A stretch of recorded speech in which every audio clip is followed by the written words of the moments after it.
Don't wait for tomorrow. Live for today.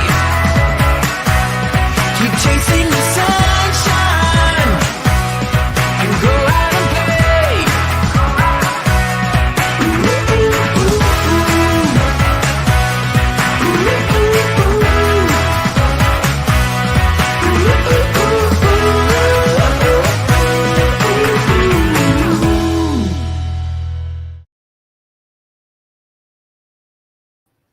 Hello, magandang hapon po sa inyong lahat.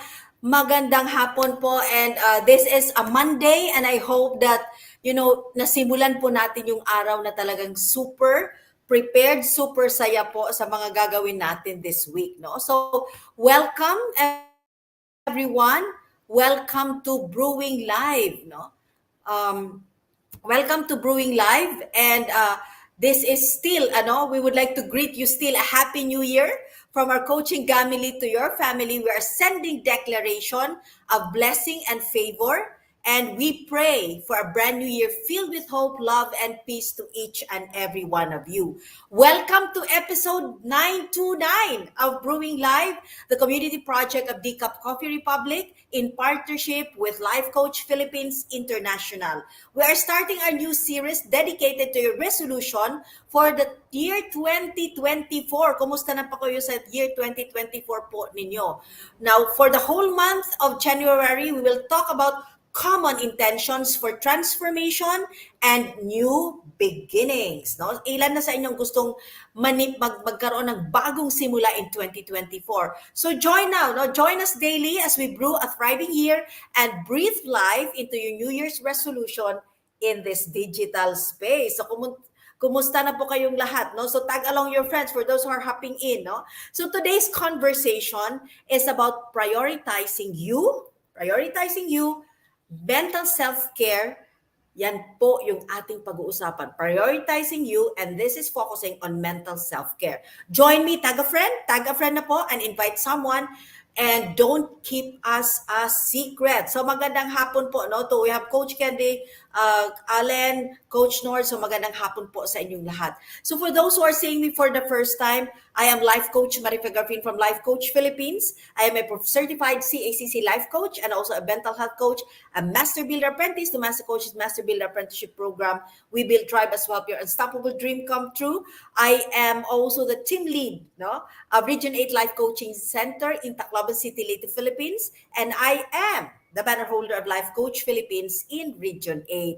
And I am passionate about helping individuals to overcome challenges in their lives, especially po yung mga parents, no? So that they can live their original design of victory and abundance. No? Now, mental health is something that challenges people nowadays. Ilan po sa inyo, no, at the beginning of the year, really experience stress? No, na-stress na po kayo at the start of the year, no? And even no, at the ending of the year, while you're preparing for all the things that is for the celebration, na-stress. Papasok yung New Year, gagawa ka ng New Year's resolution, gagawa ka ng mga, dapat maging better ako ngayong 2024, still, no? Na-stress na naman tayo para isipin yun, no? So, it's something that challenges people nowadays, no? So, especially because, well, we are living in the digital world. We are living in a fast-paced life, no? Fast-paced world, and stress can come up to you without you knowing it, no? And all of a sudden, you're actually reacting. You're being emotional. You're doing a lot some behavioral changes, no? At mga emotional changes, emotional reaction to the point, no, that you didn't know na na-overcome ka na ng lahat ng mga stress na nararamdaman mo. No? So it is important. It is important that you begin the year first thinking more about of yourself first so that you can give more to the people you love in your space. No? So it really entails a lot of mindfulness. It entails a lot of us being able to pause, no? Being able to pause to really ensure na lahat po ng gagawin natin at ginagawa natin ay nakakatulong sa atin. And as we say, if we want a better 2024, we need to be able to learn to prioritize ourselves And that means mental self-care. Can you relate with me? Nakarelate po ba kayo niyan, no? So, I do remember, no, back in the old days when I was still doing, no, nursing. Yan po yung kurso ko. No? By background, I'm a registered nurse with almost 22 years of hospital work experience, pero nag-transition po ako to becoming a coaching entrepreneur by year 2019. But at the beginning of my career, no, especially when I was rising up the ladder, not because I wanted to really do it, but it is simply because I came to a space and a point in my life wherein people in my space, no, who knew me said, yan na lang ba ang gagawin mo? People who come in, who were in my space and were kind of telling me na there's more to life than what you do. No, at the time I was already working as a nurse for a bit of 15 years already as a nurse, and I was quite, comfortable. Ilan po sa inyo mga comfortable dyan, no? I was quite comfortable. I was already doing things that I am familiar with, and I was just okay with it. I was not dreaming. I would just want a day, I just wanted the day to pass by.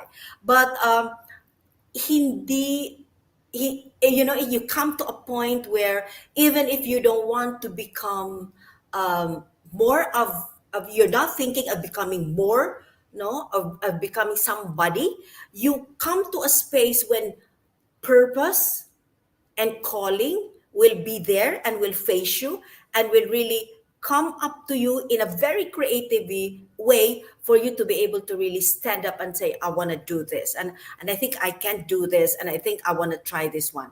Now it came to a point in my life, no, after 15 years, no, that I kind of feel that a patient challenged me and said, is this all that you do? Is this what you're dreaming of? I mean, you have all the opportunities in life, no? Bakit hindi mo gawin to? Bakit hindi gawin to?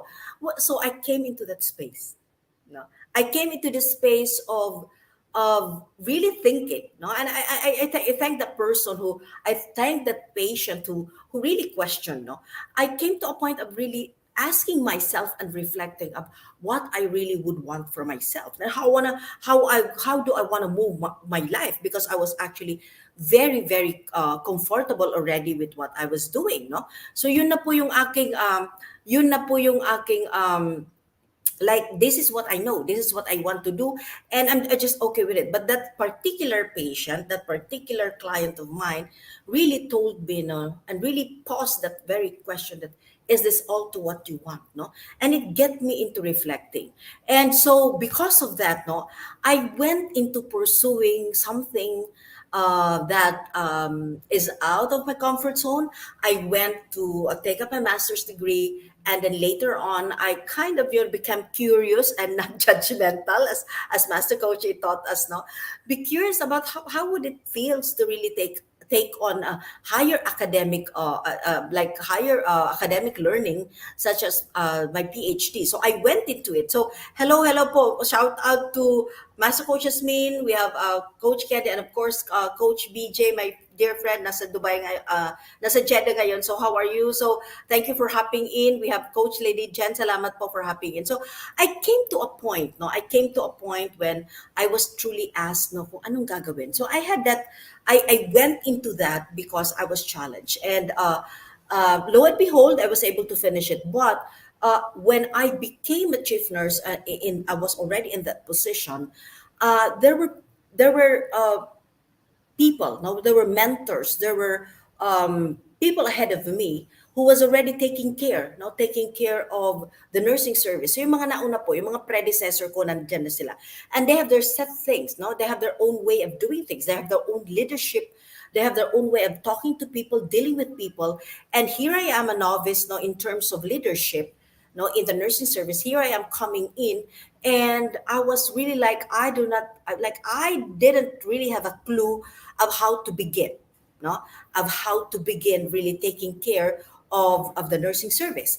And there was it was also a point in my life wherein I was the youngest, no, the supervisors ahead of me or before me were actually they're much more experienced, and they were expecting that they would get the position, but at the time the qualification, they were not meeting the qualification. So it was given to me. No, it was given to me then because I had that educational qualification that was a requirement of the Department of Health. So I was in a, how do you call it? I was in, like, I was walking a tightrope.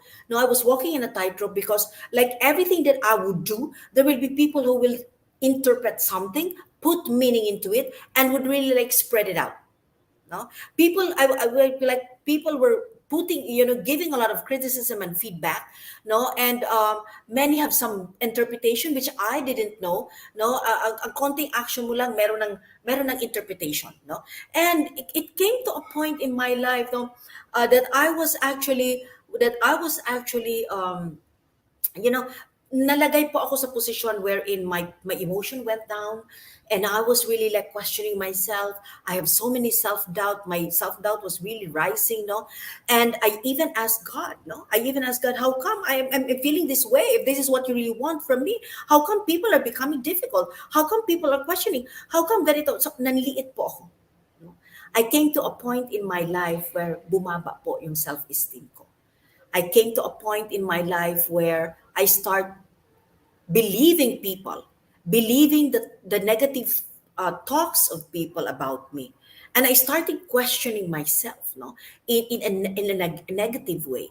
No, so I mean, these are struggles, no, these are struggles. And, when people throw in opinions, no, second guessing, no, I mean, you can come to a space of really second guessing, no, and holding up to oneself, not to commit mistakes, or not even trying to really do something, being in a safe zone so that you can please people and you will not commit mistake, is something that is so inviting, no, when you are really pushed to the wall.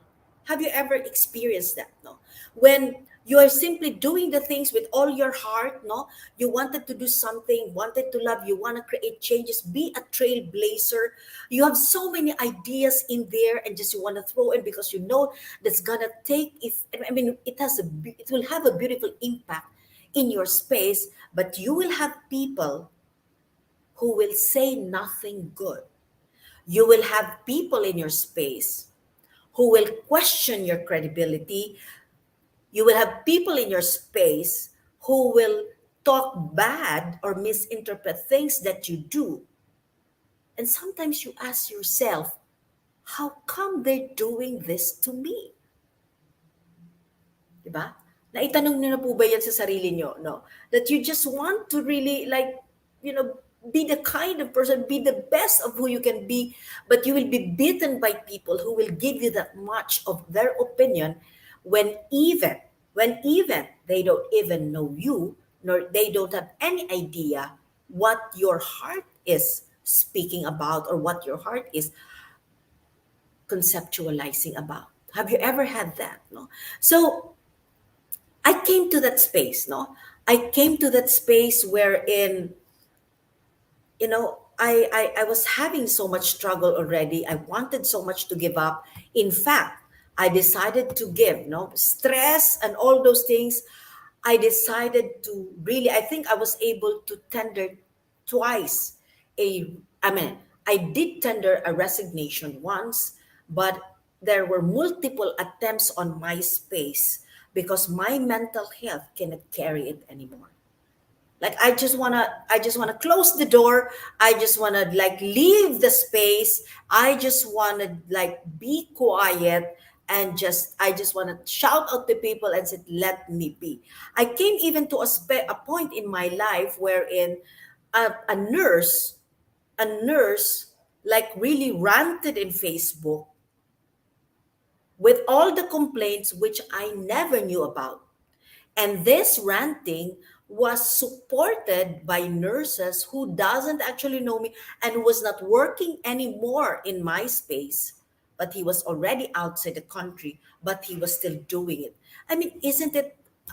It was really like, it was something that I really want to get out. I just want to throw in the towel and just say, I want to go out. I want to go out.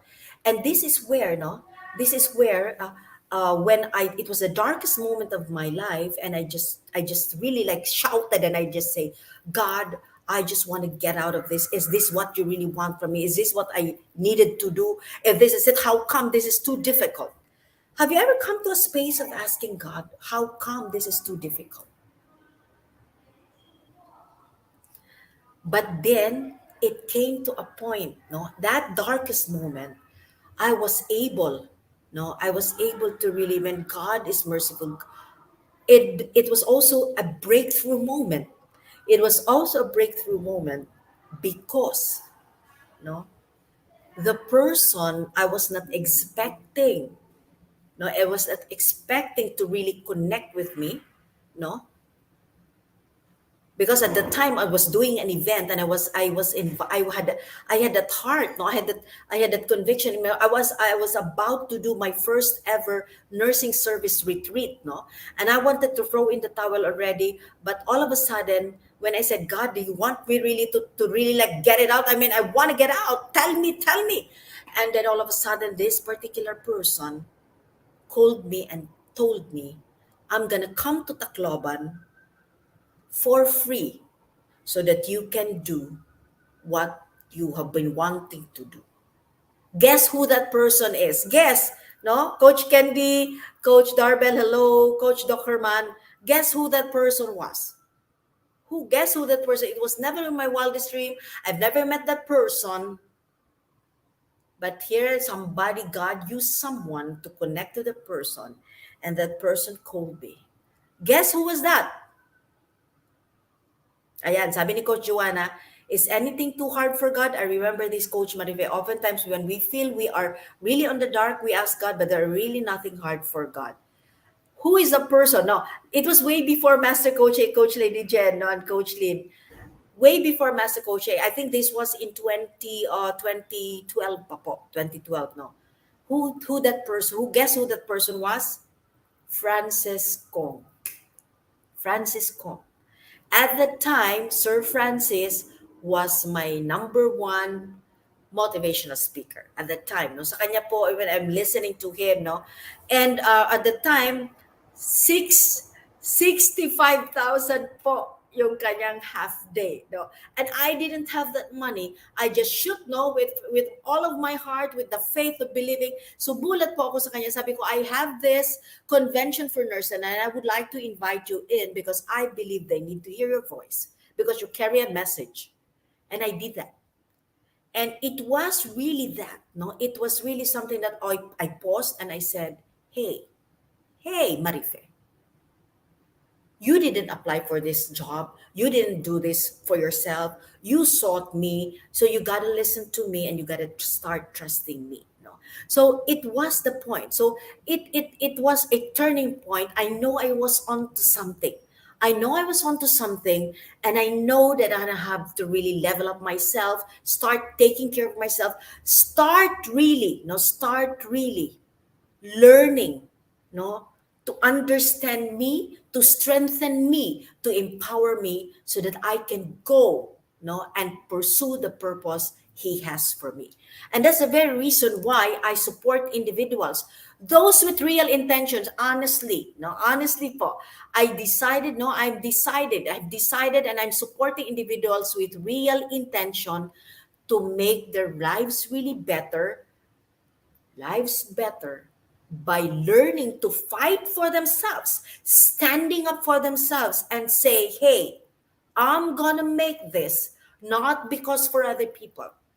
I'm gonna make this, I'm gonna do this because God has a purpose for me. God has a purpose for me. He has an intention for me to do, and I'm going to do it no matter what. And so I went into that. No? I went into that space and I started reflecting, started looking back in deep inside of me, and I started really learning to take care more of myself. No. And so how did I go about this? No.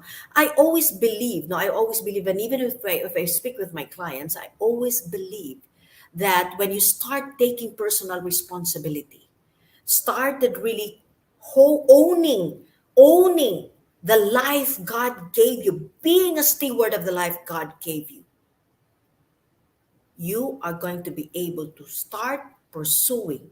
You're going to start having the wisdom and the discernment to pursue the things that you really want in your life. And so it begins, the journey began, no? The journey began of really trying to take care of myself, no? Prioritizing me first by taking care and doing mental self-care, doing mental self-care. Because kadalasan po, no, when we are not taking care of ourselves, no, and we are full of all those negative thoughts. I do remember Master Coach has been sharing in Life Coach Corner, no, every night, no, the sinkers, the floaters, no, how do you level up, no, if you want to live a victorious life, an abundant life, look into what kind of floaters you're hanging on so that you can level up, and what are the sinkers that you need to let go because they're weighing you down and you're not going to be able to do the things that you really want to do this 2024. So I decided to really look into myself and say, hey, will I, no, be affected by this one and not able to pursue the things that I truly want, that I really have, that God birthed in my heart? Or should I learn to strengthen myself, take care of me? Because at the end of the day, I have a purpose to fulfill. And that's what I want to share with you this afternoon. This is one thing that I want to share with you. Yes, Coach BJ attended that. No, that I think that was the 10th Nurses Congress in Tacloban City.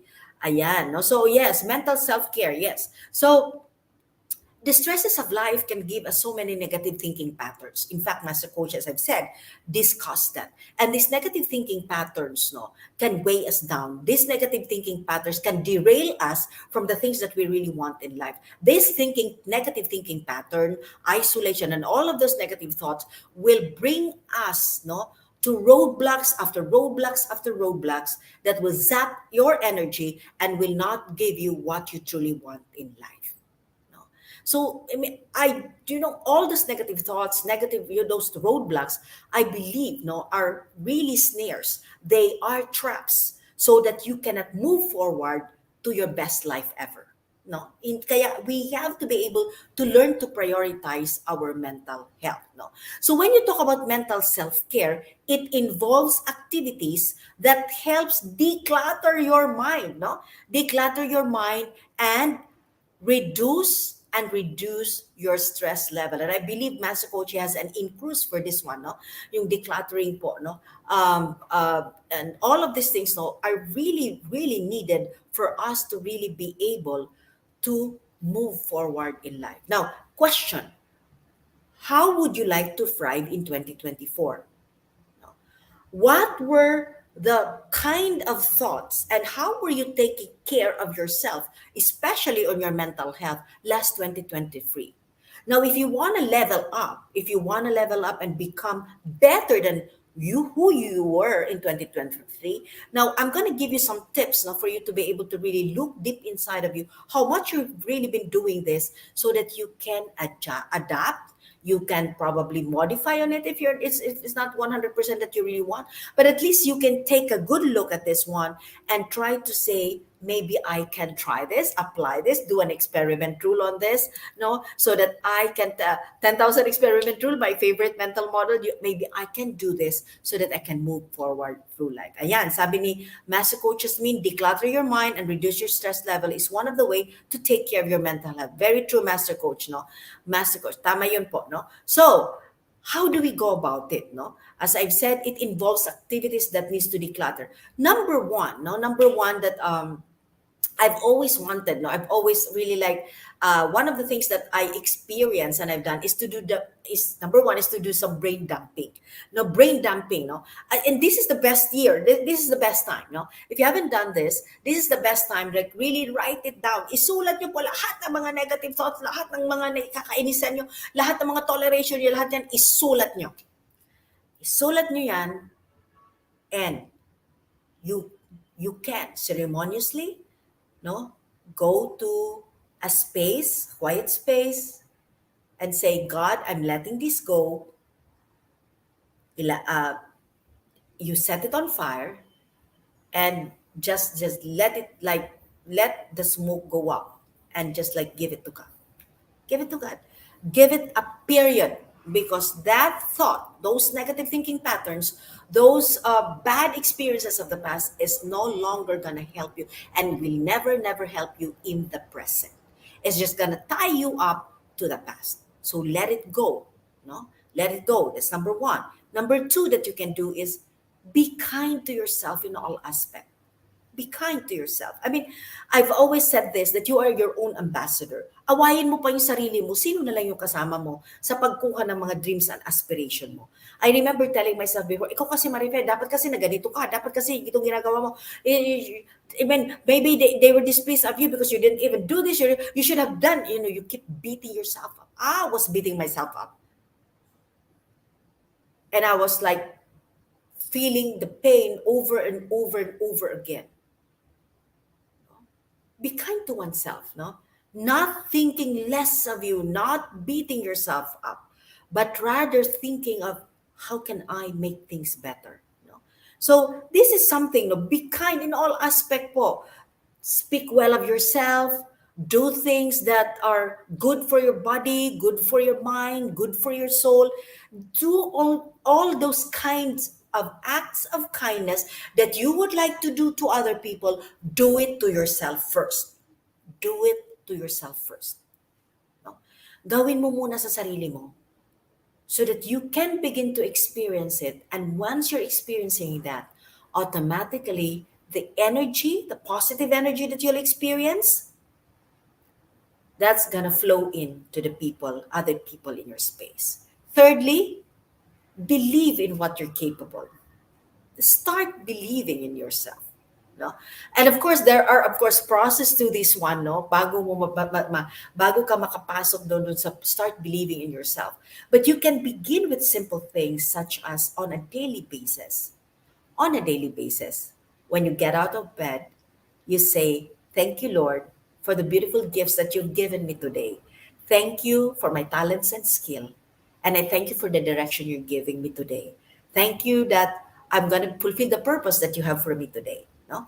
Believe in what you're capable.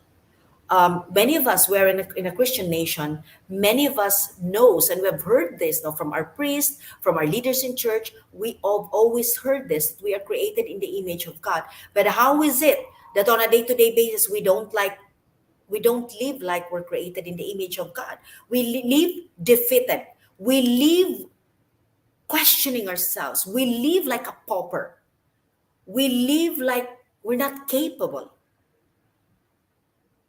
Hey, if you want people to believe in you, you got to start believing in you first. Believe in your capability as a coach, as a mom, as a student. On all aspects of your life, believe of what you can do.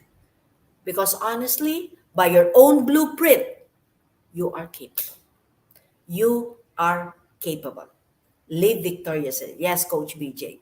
No, self-compassion too. No, so that's number three. No, and number four, learning a skill that learning a skill that creates fear in you. What is it? What do I mean? A lot of times we beat ourselves. We are insecure. No, because there are some skills that we actually don't know, and sometimes we oftentimes and not when we are with people who are good in that skill, we kind of feel inferior. No, Master Coaching taught us to really work on what are our strengths, but we can face our fear by truly working to enhance it. No? Instead of putting yourself on the side, instead of running away from it, no, set a date.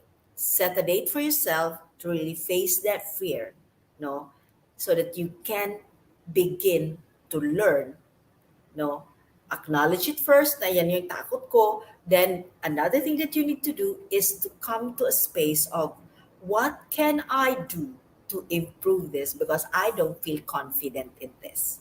No?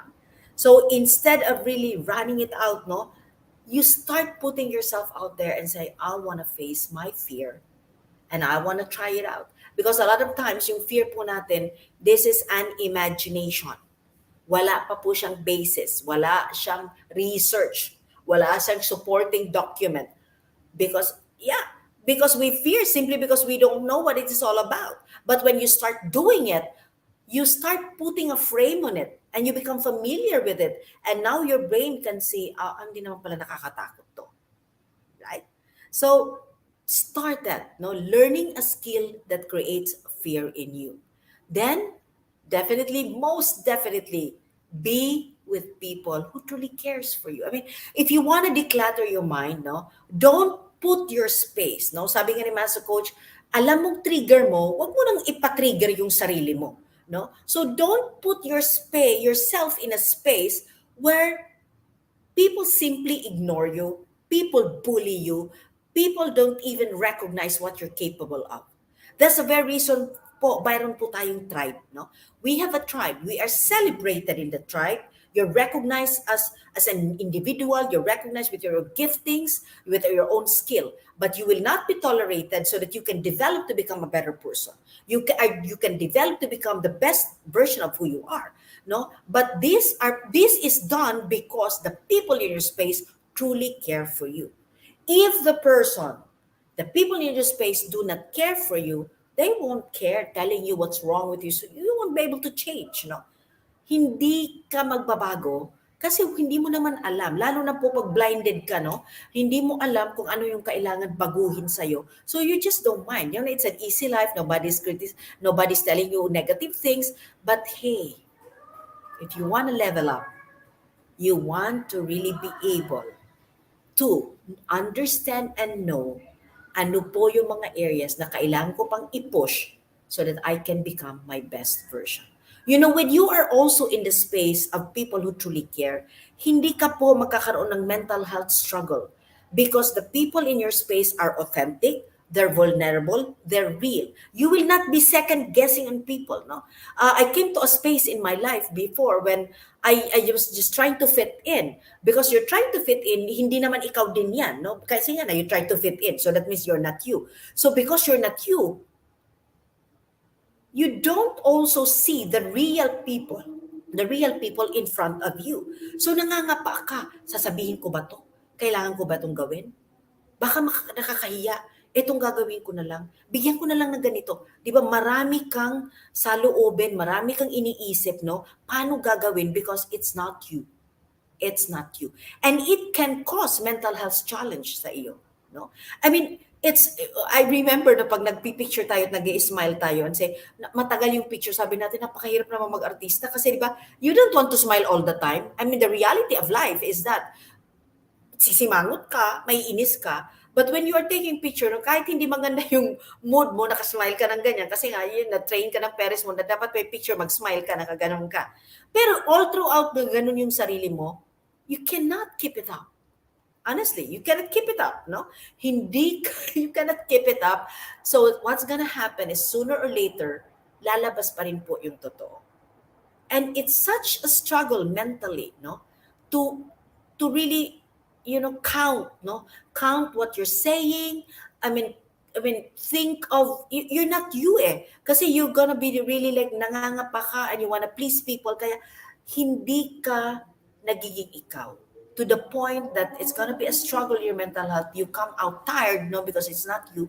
You come out really zapped in your energy. Sabi nga ni Coach Lady Jen, true, pinipilit mo sarili mo sa ayaw mo, nakaka-mental stress. Totoo yan, no?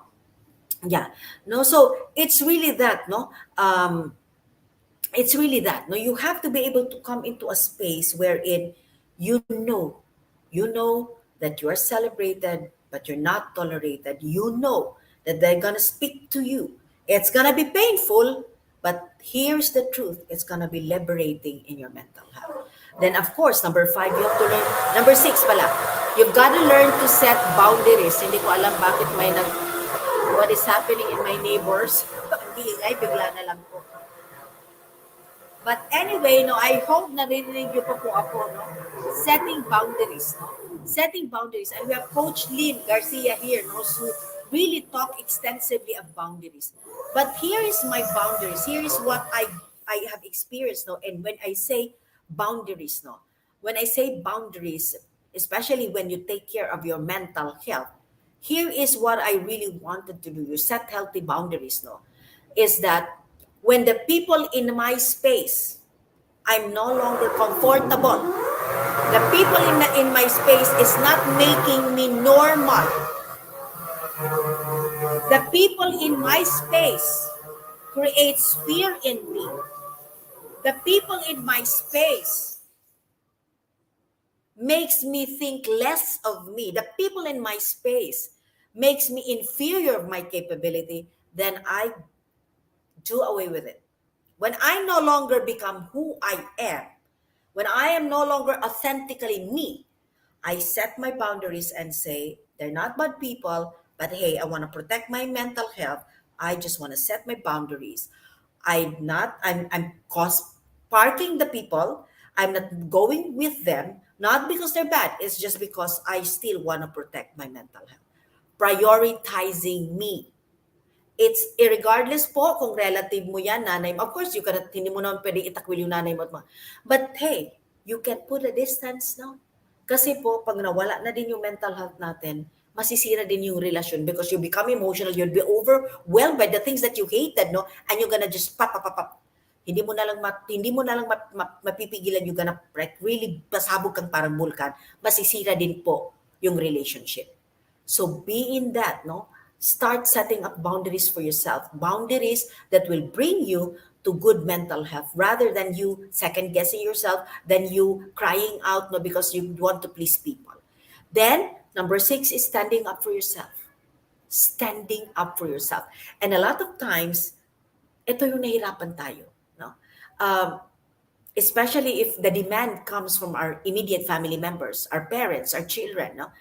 But when you know your values, you know your core, you know what is it that is right for you, saan patutungo, saan ang goal mo, and you're very clear on that. Hold on to it. Hold on to it. And when I say stand up for yourself, it is you also making painful decisions to face the truth of yourself so that you can heal. It is you facing your truth and saying, I have been living my life like this, and I'm not getting any result. Therefore, I'm just fooling me. So I'm gonna stand up. I'm gonna learn how I'm gonna become better, even if it's painful, because I want to become better. It's you facing that in yourself. You telling yourself, really.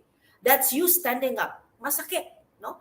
When I've started facing the reality of the many guilt and many regrets, no, and the reality of what happened with my children, I did feel the pain. I did feel the pain. But it cost me freedom. It cost me freedom to acknowledge that this is what's happening. And because I want to become better, I will face this. I want to let it go. I want to learn, and I want to talk to people, and I want to heal. I will stand up no matter what. I will stand up no matter what. Stand up for yourself. You are your own ambassador. You got to do this. Then definitely sleep well.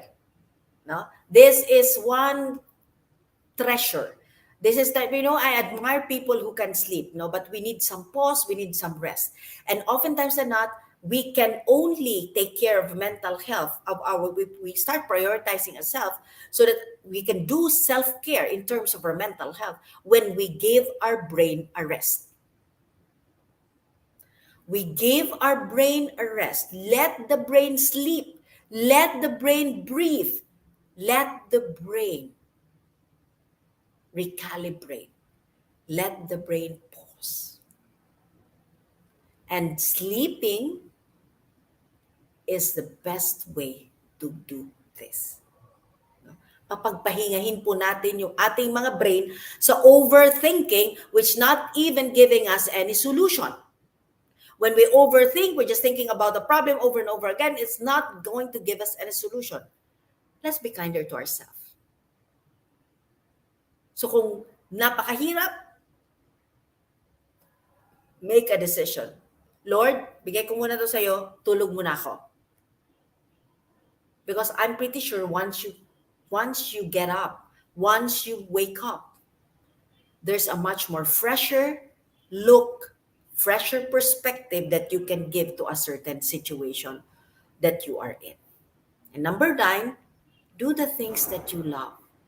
A lot of times, no, especially if you're in a position, you do things because it's an obligation. You do things because it's part of work. You do things because yun ang expectation. But how many times have you done something that you love without really thinking of other people saying something to you, or it has been suggested by other people on you? No. Doing things that you love. Minsan sasabihin tao, naku, hindi ka na sumasama sa amin ganito, dapat ganito. But that's no longer the call of your heart. Hindi na po yun, no? Remember that life is from season to season. At may panahon po na yung season na yun, hindi mo gustong yung mga activities ng ganito. May mga panahon sa buhay mo that you kind of feel, I want to just be quiet. No, I just want to stay at home. And so hindi po, no? It's okay to do the fear of missing out by simply doing the things that you love. Huwag i-hold kasi sabi ng iba, hindi naman ano yan. Huwag mong gawin yan. Sumama ka na lang sa amin, no? Even in restaurant, no? When we're being asked to order, lalo na kung hindi ko yung nagbabayad, no? Yung dinilibre ka.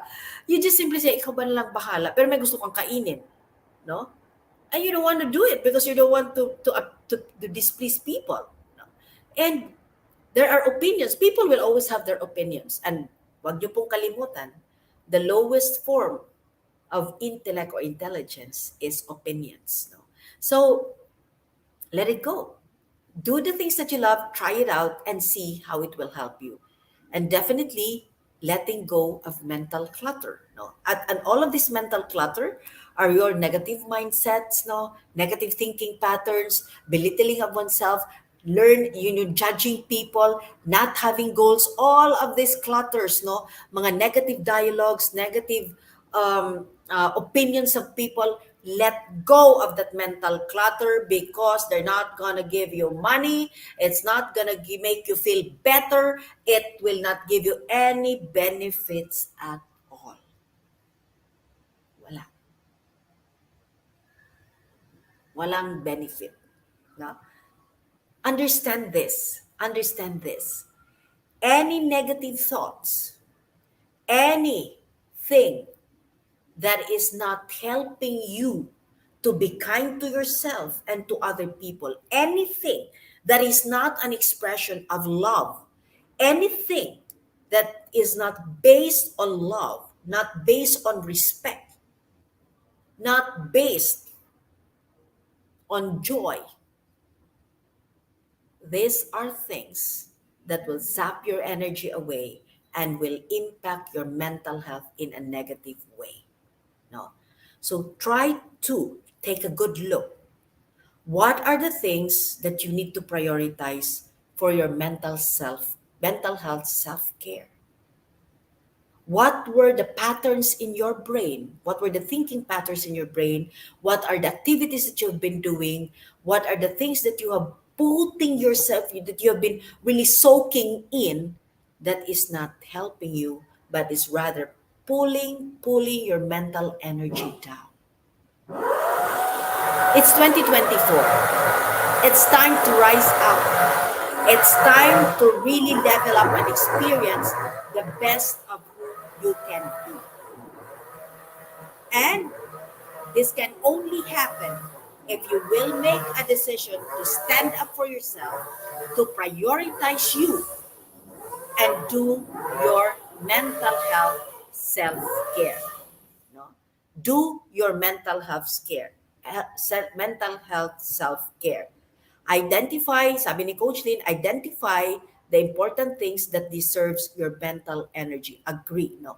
Because if you want to become a better person, if you want to increase more your income, we just had a talk on 31 days challenge the Master Coach A for a better financial status, no, becoming a millionaire this 2024. Those mental health clutter, those things that's sapping your mental energy is gonna be your roadblock, is not gonna help you to move forward. No, I remember I was given this gift by Master Coach A, no, and this reminds me, and this, I believe these are the things that we can do, no. Follow your dream. Be joyful and hope. Celebrate this day, like every day, celebrate it because each day is an opportunity to make things better and to make things work. And definitely keep life simple. And when you simplify your thoughts by dwelling only on good things, by dwelling of what is positive, by dwelling of gratitude, by dwelling of what is working, and by dwelling of how you can become better, you're gonna make it. You're gonna be able to soar high in taking care of your mental health. Remember this one. You are worth the quiet moment. You are worth the quiet moment. You are worth the deeper breath. You are worth the time it takes to slow down, be still, and rest. Take care of you, take care of your mental health. So maraming salamat po for hopping in, no? What can you do? From the steps that I've given you, try to think, no? 11 po yon. Alin doon yung pwede nyo pong simulan ng dahan-dahan so that you can start prioritizing you and prioritizing doing your mental health self-care. No? So maraming salamat for hopping in. And in closing, I would like to thank you for joining us today and supporting the cause of mental fitness. We invite you to join us in person, no, sa GCaCC Coffee Republic sa ating mga daily community events except on a Sunday. No? So we ask you to drop by in us, and if you're connecting with any points that resonate with you, you can connect with me 0975-995-2382 for a conversation. If you are in Region 8, you can just drop by, no, join us in our pagpag class in the Healthy Hub, no, the home of Region 8 Life Coaching Center. But if you are in the metropolis, no, dito po kayo sa Manila, no, GCaCC Coffee Republic is now up all night, open 5 p.m. to 5 a.m. to really serve you. So if you're one person who needing a home, you want a space where you're celebrated and not tolerated, you want a space where positivity is oozing, you want a space wherein you will be encouraged to become the best of who you can be, drop by at GCaCC Coffee Republic 5 p.m. to 5 a.m. except Mondays to Saturdays. If you're interested in becoming a professional service provider, either as a life coach or a mental health coach like me, connect with Coach Rezzhel through 0917-586-1661 to learn more about co-actively co-create life coach certification program by Master Coach A. No, we're currently accepting application for mental health certification and internship program commencing this January with limited slots, no? So be sure to secure your reservation with Coach Rezzhel. Now, join us again tomorrow po, no? If you're one person desiring to become the best version of yourself, don't miss any Brewing Live kasi lahat po ng dinidiscuss dito is for your New Year's resolution so that you can create a big, better, brighter impact this 2024. So join us again tomorrow, same digital space for episode 930 by Coach Colino, Gratefulness, a Gateway to a Friday Year. This is Life Coach Marife Garfin, mentally fit to serve in behalf of Life Coach Philippines. This is us in the Philippines. Love, bam, boom. God bless everyone. We look forward to seeing you again tomorrow. Have a blessed day. As a business owner, are you overwhelmed by the need to post beautiful, engaging content every single day? Are you left wondering what to write? Tired of scrolling through stock photos that all start to look the same? Confused by complicated graphic design programs? Rise Up Creatives is here to help. Each month, we give you everything you need to create 31 days of social media content in just 5 minutes a day. Customizable captions, curated lifestyle photos, a drag-and-drop graphic design tool, and the ability to post directly to your social media accounts.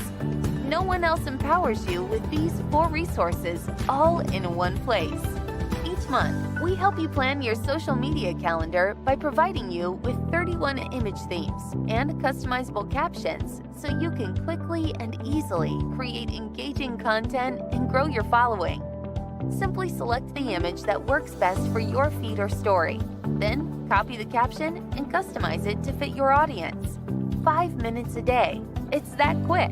Plus, you'll absolutely love our drag-and-drop graphic design tool.